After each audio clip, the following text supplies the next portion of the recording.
हमने इस यात्रा की शुरुआत लखनऊ से की, जो अवध क्षेत्र के संगीत का प्रमुख केंद्र माना जाता है।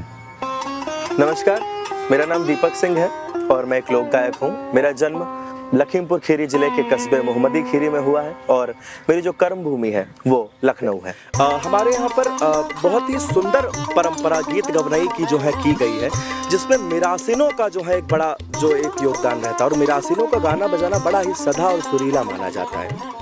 सिया रानी का चले सुहाग रहे, सिया रानी का चले सुहाग रहे, राजा राम के सर पर ताज रहे, राजा राम के सर पर ताज रहे, सिया रानी का चले सुहाग रहे, सिया रानी का चले। मिरासिनों का एक समूह हुआ करते थे, वो मांगलिक कार्यों में जाते थे, तो जो वर वधू होते थे या फिर किसी के यहाँ बच्चे का जन्म हुआ तब उस बच्चे को आशीर्वाद स्वरूप जाते थे और वहाँ पर अपनी गीत गवनई से, अपने गीत के माध्यम से उनको शुभकामनाएं और आशीर्वाद दिया करते थे।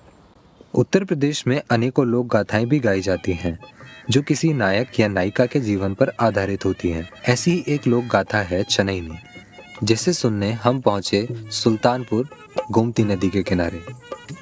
मेरा बचपन से ही गाना बजाना ही सब कुछ है, ये फकीरी है।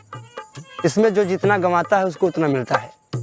हमने जितना गंवाया है वो आपके सामने प्रस्तुत है। घर आया मोह लटका, घर आया मोह लटका, घर आया मोह लटका, कैसे जी है कैसे जई है मैं हरी लड़ी कवाए सही। अवध के महाकाव्य चंदायान में अंकित चंदा और लोरी की सूफी प्रेम कहानी की प्रेरणा चनैनी से ही ली गई है।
हरियाणवी कला व संस्कृति की बात आती है तो हमारे मन में सिर्फ कुछ चीज़ें आती हैं, जैसे झूला झूलती हुई बहू बेटियां, नाचते हुए फरिश्ते, ढोल नगाड़े, धमाल नृत्य। लेकिन जब हम चित्रकला की बात करते हैं तब हमारे हाथ कुछ खाली रह जाते हैं। तो जब हरियाणा कला व संस्कृति विभाग ने हम चित्रकारों को ये मौका दिया कि आप हरियाणा दिवस पर कुछ बनाएं, तो मेरे जहन में कुछ ये था कि कुछ ऐसा बनाया जाए जो हरियाणा की लोक चित्रकला को बढ़ावा दे।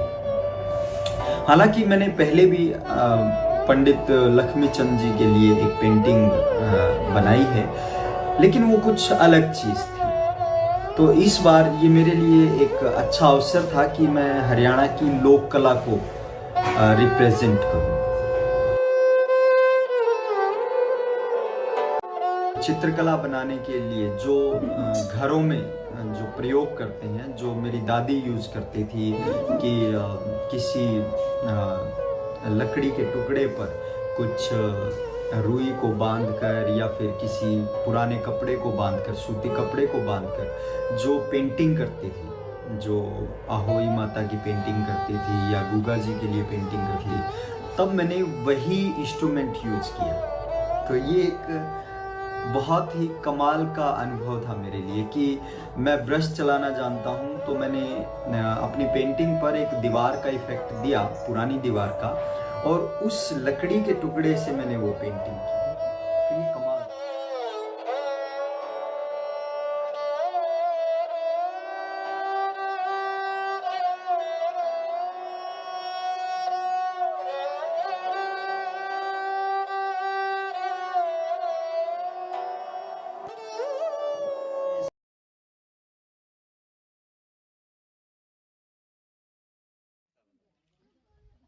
जो अब मैं गाना गाता हूँ, ये एक बरसात की मौसम में एक लेडीज अपने पति को याद करके गाती है। क्यों कि उसका पति कहीं बाहर नौकरी पे गया हुआ होता है। तो हमारे यहाँ रात के समय बरसात स्टार्ट होती है और मोरिये पिकॉक बोलने लगते हैं और गर्जना होती है, बिजली चमकने लगती है। तो उसी वक्त एक लेडीज अपने कमरे में खिड़की खोल करके बैठती है और पिकॉक बोलने लगता है। तो वो अपने पति को याद करे और गाती है। ठीक है ना, उसी वाला गाना है।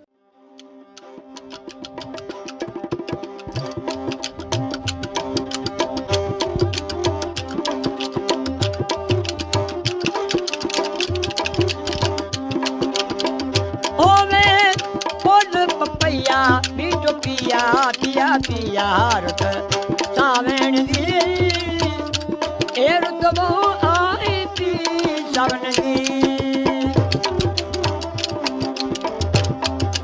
बालम मारा शिवजी मारा होर मजे पे बड़े से मेग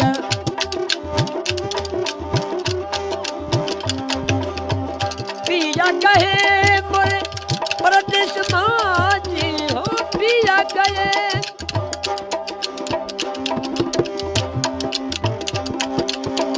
परदेश माजी लागत लठी मुराजिया बोल पपैया मीठो पिया पिया पिया रुत सावण दी ए रुत वो आई पी सावण दी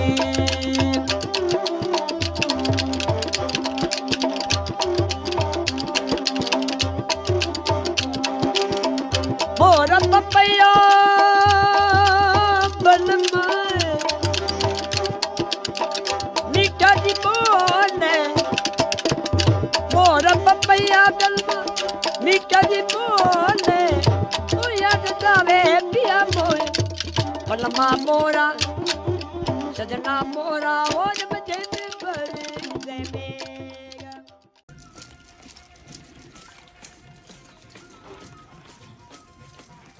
मां ओए प्योर मक्खन प्योर मक्खन अनमाते कौन महीने अलमादे साउनी वे साउनी वे प्योर मक्खन और सा नेरी टले मक्खन नारो बोलोनो थे की तो नहीं की दे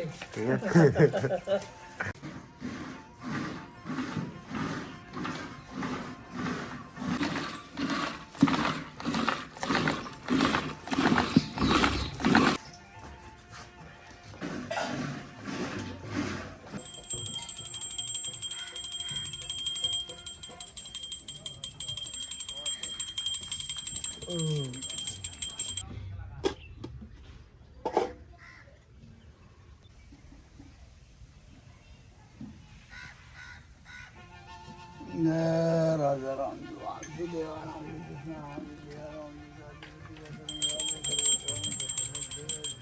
पास सिलाई करता अच्छा खेतर में काम करता खड़े रोड़ता अंदर बीज बांधता जाम में नीमली वाला अंदर तो निधन करता जा अरे तो बीज के